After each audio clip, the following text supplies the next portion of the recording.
Any question you would like to ask? Maharaji, when we listen for the bell sound, is it a high tone like a small bell, or is it a deep tone like a large bell? Brother, to begin with, we hear mixed type of sound. We cannot distinguish one from the other.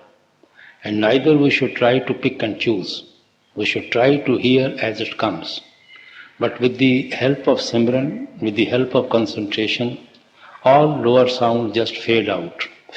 Only the real sound of the pitched bell sound, conch sound, it will become distinct and clearer and pulling.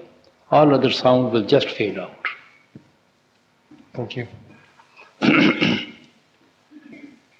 Maharaji, I am translating the question of a Greek lady. She asks, Master, you say we should love our fellow men, but in the books of Sanmat, I have read that we should run 1 million miles away from a harmful man. From a harmful man? Yes. How can we relate the two advices? Thank you. Well, we have to love everyone. Loving everyone means loving none. Loving the one who is in everyone. And what you are saying, you see that we have to abstain away from the harmful people because we are always influenced by the company we keep.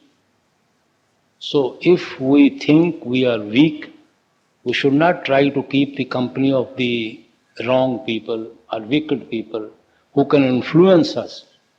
There is no harm who cannot be influenced anywhere. He can go anywhere. But if we find we ourselves are weak, you go to people who are gambling, you go to the places where people are drinking. If you think you can be influenced by them and you may start gambling and you may start drinking, naturally you should try to avoid that company. Because you yourself is weak within yourself. But if you think you cannot be influenced by anybody, you are strong, rather you will be able to influence them, then you can go anywhere you feel like. It is not loving everybody. You see, means we should be kind and compassionate to everybody. These things are not contradictory. Maharaji, I got a question about why do I hide away from your lessons? It means, why do I keep repeating my mistakes? Why do I repeat my mistakes, you know? I think it is You see, we never learn from our mistakes. We do the same thing again and again because our mind is so powerful, it's so dominating. In spite of our knowing it is wrong, we should avoid it. We still run to those senses. We still repeat the same mistakes. Because our mind is dominating us. It's very strong for us. Thank you. Master, if we enjoy things of this world, like buying a new dress, for example, does that hinder our spiritual progress, or need we not worry about these things? Sister, you can buy any number of dresses, but don't get attached to them. They should not possess you, you should possess them. Your wardrobe should not possess you, you should possess your wardrobe. Not that your wardrobe is your master, but you are the master of the wardrobe. Then there is no harm. Thank you. Master, on one of the tapes I heard you say that not everybody is meant to return to the Father because this creation is to continue. That's right. Does this mean that there are souls which are condemned to stay forever in this creation, away from the Father? Well, brother, definitely there are. Now you see this hall, there are some bricks who are just in the foundation. And they will always remain in the foundation for the hall to remain as it is. Other bricks have come to the top, but they are top because there are other bricks who are in the foundation. So bricks in the foundation are also playing part for the bricks who are at the top of the hall. So if this creation is to continue, some soul has got to stay here. And I don't say that particular section of the soul has to stay here, but some soul will always be staying here. That is the only way that creation can continue.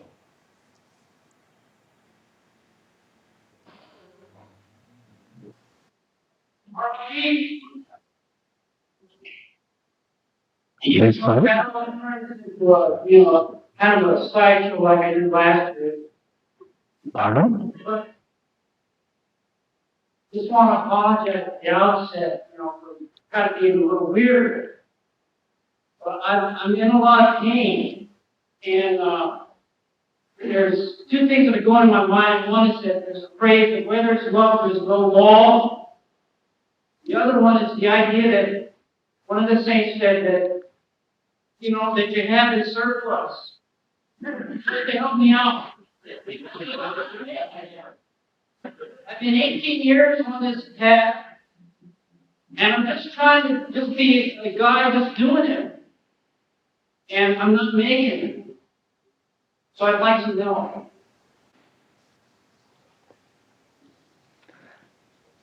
Where have you read in the Santmat books, where there is love, there is no law? Oh, I can't go through the game. Is it true? You see, they are not governed by the worldly laws. Lovers are not governed by the worldly laws. Worldly laws are based on Shariat, mode of living. The lovers go beyond the mode of living. For example, if a Christian, he has to be baptized. There is a certain way for him to live, certain way that certain names have to be kept, certain way that marriages are to be performed. These are the laws of the society. But a lover goes beyond all these laws. He is not bound by these mode of living. He goes all beyond that. Yeah, but it's like none of us are capable of pure love. Only the Sadguru is capable of pure love, so he's the love. When you want to say that it's not that we love, it's that the Sadguru gives love to the disciple. You see, in Santmat, concept of law is a cosmic law. The law which governs the whole universe, whole creation. The law which governs the soul back to the Creator. Say, call it teaching, call it law. It comes to the same thing. As Christ said, Moses has given you the law. Means he has given you the teaching, how to go back to the Father. That is the cosmic law.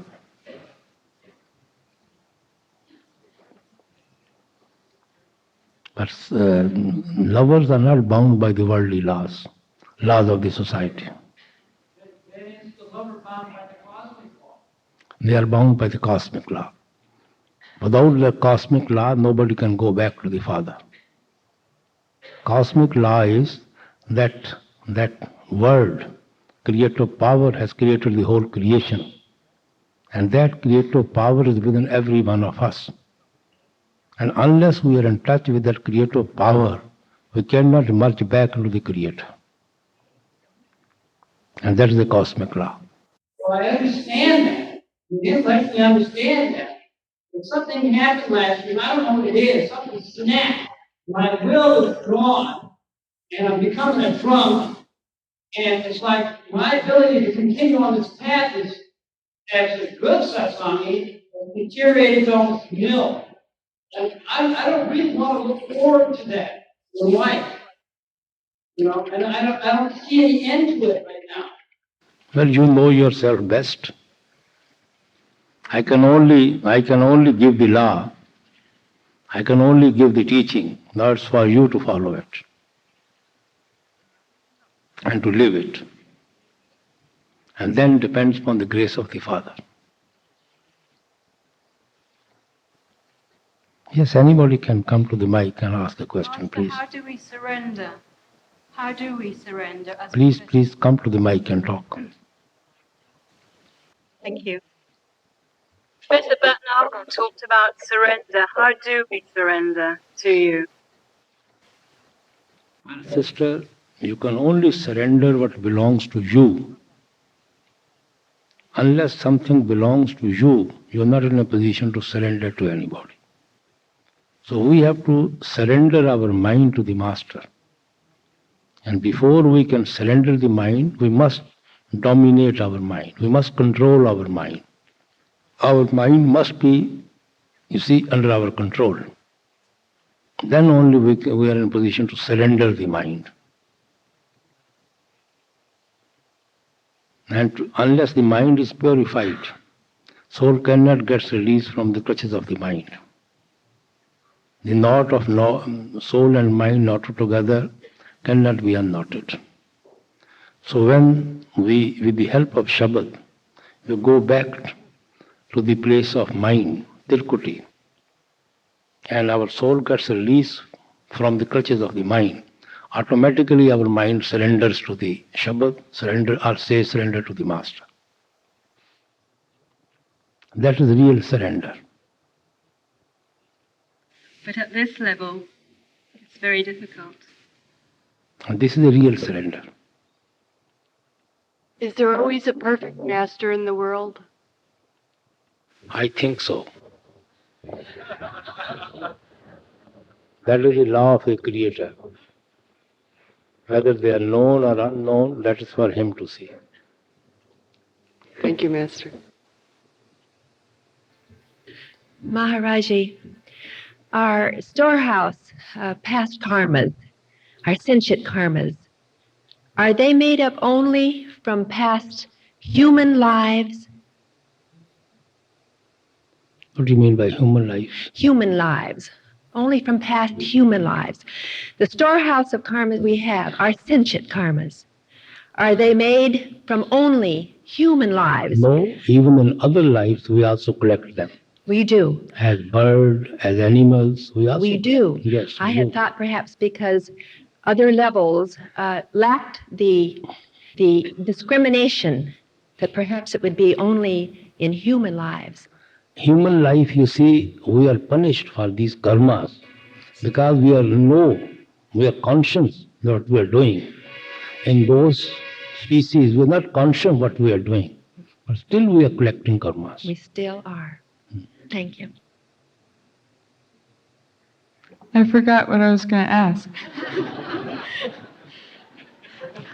Well, whenever you remember, you can come back again. I remembered. Why is it not good to speak about our inner experiences?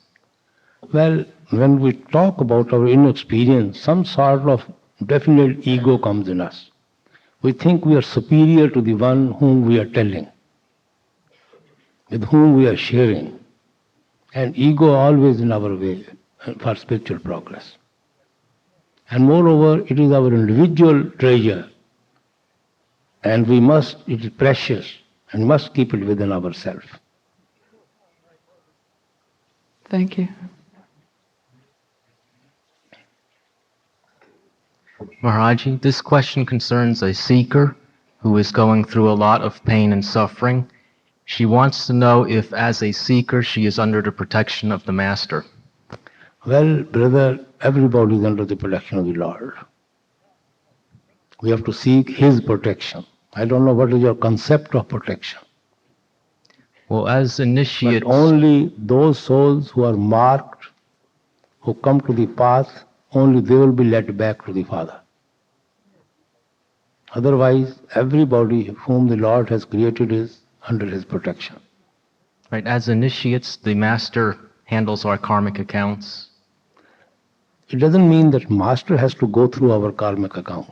We have to clear our own karmic account. He helps us. He gives us strength to clear them. Soldier has to fight at the front, but general always arms him against the enemy. He guides him. He helps him. But soldier has to fight. He can't expect the general to come in the front and fight for him. So we have to clear our own karmas. We get source of strength, source of help, definitely from the Master. Thank you.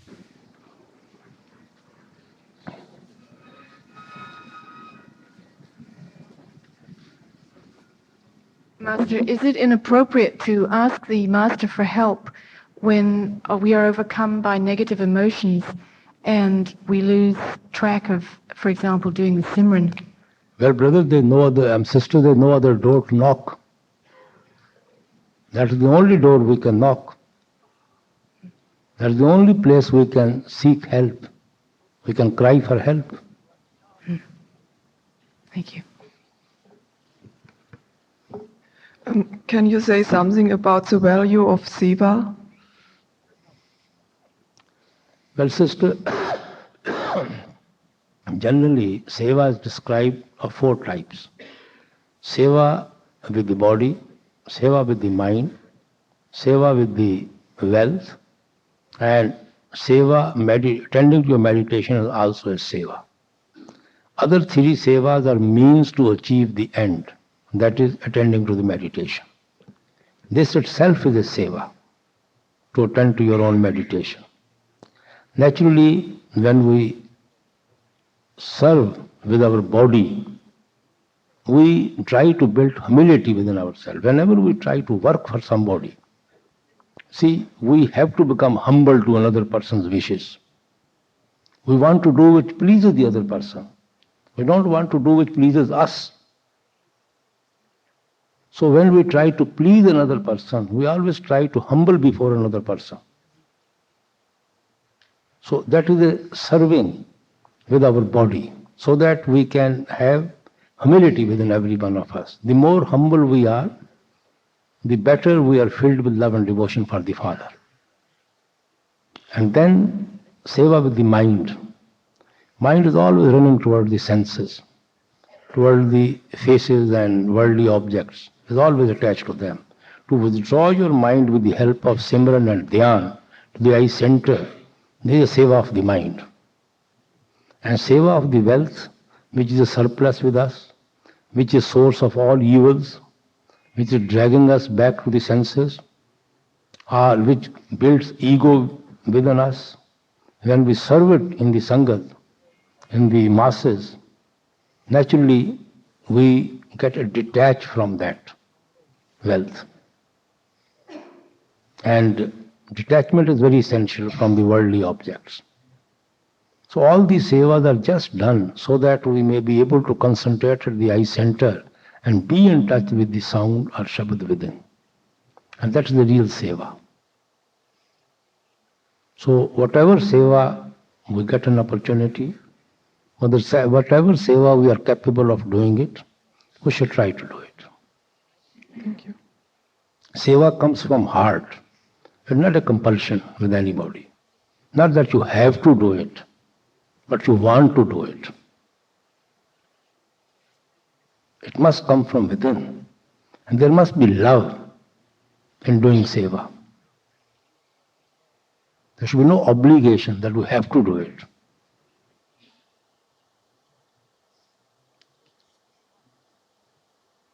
Radha Swami Master Ji, may I say how happy and grateful I am to be here in your presence and to sit at your feet and look into your eyes.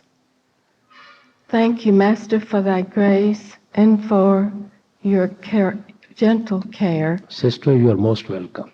And thank you for the intense longing you gave me. Thank you, Master. It's all the grace of the Lord. Yes, thank you very much. Maharaji, how can we best develop dhyan or use a dhyan? Actually, if there is love, dhyan automatically comes. Then you don't have to develop it. It becomes a part of us. people we love, objects we love, automatically we start visualizing those faces, those objects. So love is the base of dhyan. Dhyan is not must, it's a great help for us to concentrate or hold our attention at the eye center. With the help of Simran, we have to withdraw our consciousness to the eye center. With the help of Dhyan, we have to hold our attention here. Unless we are able to hold it, it becomes difficult to be in touch with the sound within. So from that point of view, we try to contemplate on the form of the Master. Thank you, Maharaji.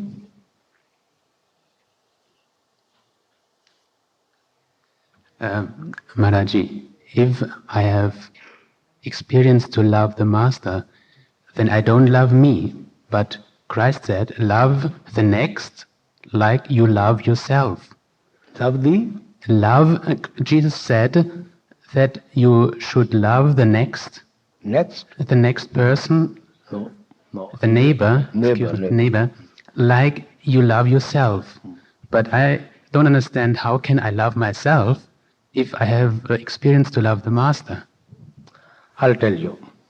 You see, Christ gave 2 commandments.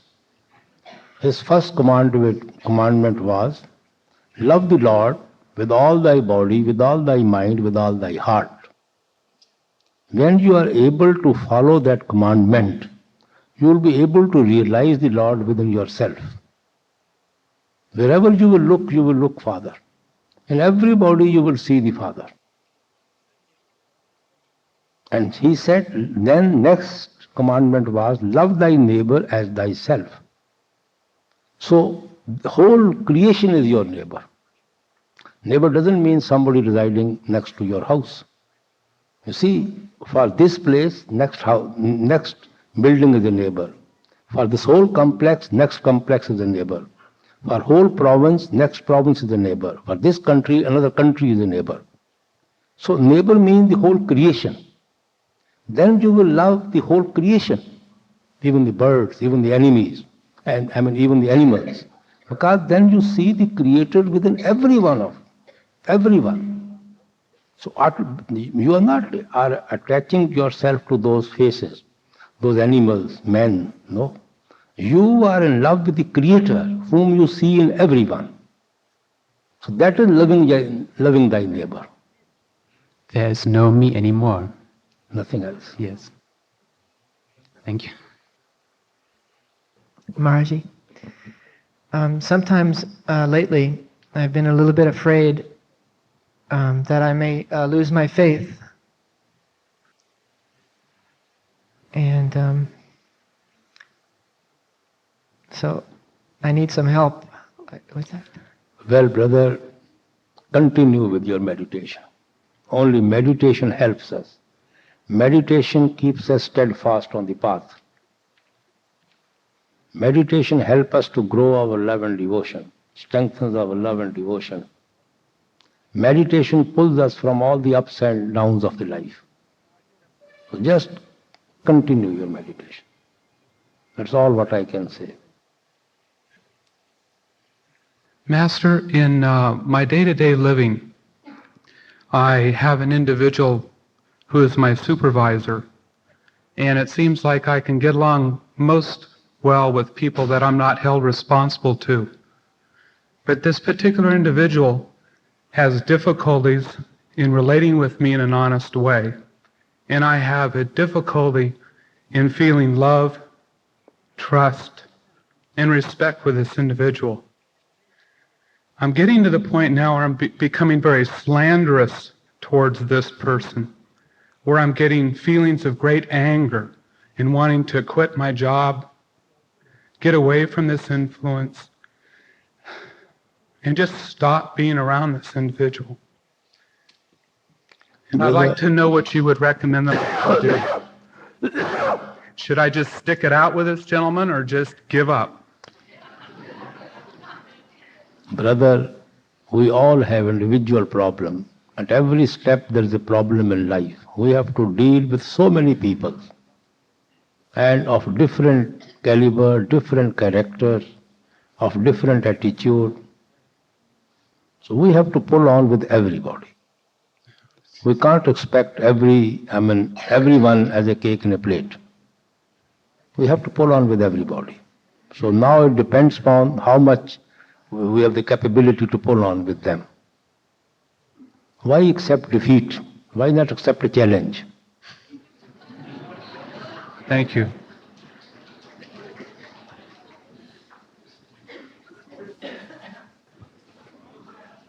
Radhaswami, Master. Please. My question is, because of a disability that I have, I can't sit cross-legged for a long time. I wrote you because of a lot of pain that I was having, and you told me to do the best I could in meditation, and what that was sitting in a chair in a dark, and that was the best I could do. I'm wondering is if because I can't sit cross-legged for the 2.5 hours, I've given that up completely in my meditation, cross-legged, because I have to move around all the time. But my question is will it slow my progress down any if I'm sitting in a chair? Well, brother, posture, maybe any posture, is not at all important for meditation or spiritual progress. It is the concentration which matters. Sit in any comfortable posture. This posture advised to you at the time of initiation is more from the health point of view than from the spiritual progress point of view. So if your health doesn't allow or you are handicapped to sit in that particular posture, some of us definitely are, so you can use any comfortable chair, any comfortable posture. The main thing is ultimately we have to forget our body in what position it is sitting. The main thing is the concentration at the eye center. It's not the posture which matters. And there's absolutely no hindrance in spiritual progress. Thank you, sir. Master? Yes. Will meditation help you if you are a seeker, or do you have to be an initiate for it to be effective? What is your concept of meditation, sister, when you are a seeker? Well, I know that when you're initiated, you are told some words to repeat, right? When you sit down, you are told to repeat words. Well, sister, it is better than doing nothing. So if you don't know the words, then what should you say when you meditate? Actually, we shouldn't rush towards meditation before being accepted or before being put on the path. We should try to understand the philosophy thoroughly. If you have any question, ask without hesitation. If your whole life is lost in investigating, it's time gained, not time lost. Because you are building on a rock, not on a sand. So don't rush as a seeker for meditation. It may be of any type. Try to understand the philosophy. And then when you are initiated, then give fair trial to it. And also, is there a way other than meditation to make the soul stronger than the mind? I'm not following your question. Well, the mind is negative, right? The mind is a negative power. So, is there a way to weaken it other than meditation? Well, sister, there may be many schools of thoughts of withdrawing your consciousness to the eye center. But from the eye center upward, inward, there is only one way. That is of sound and light. There is no other way at all. But in order to withdraw your attention to the eye center, there may be other school of thoughts. But after the eye center, there is no other way. Thank you. Master, that person was asking about sitting cross-legged in meditation. I know a lot of Westerners just sit on a normal chair. Would you say it's worthwhile to discipline ourselves to sit cross-legged and learn to sit cross-legged? I just said, you see, posture is unimportant. Doesn't matter at all? It doesn't matter at all. Okay. It's the least important thing in meditation. Okay.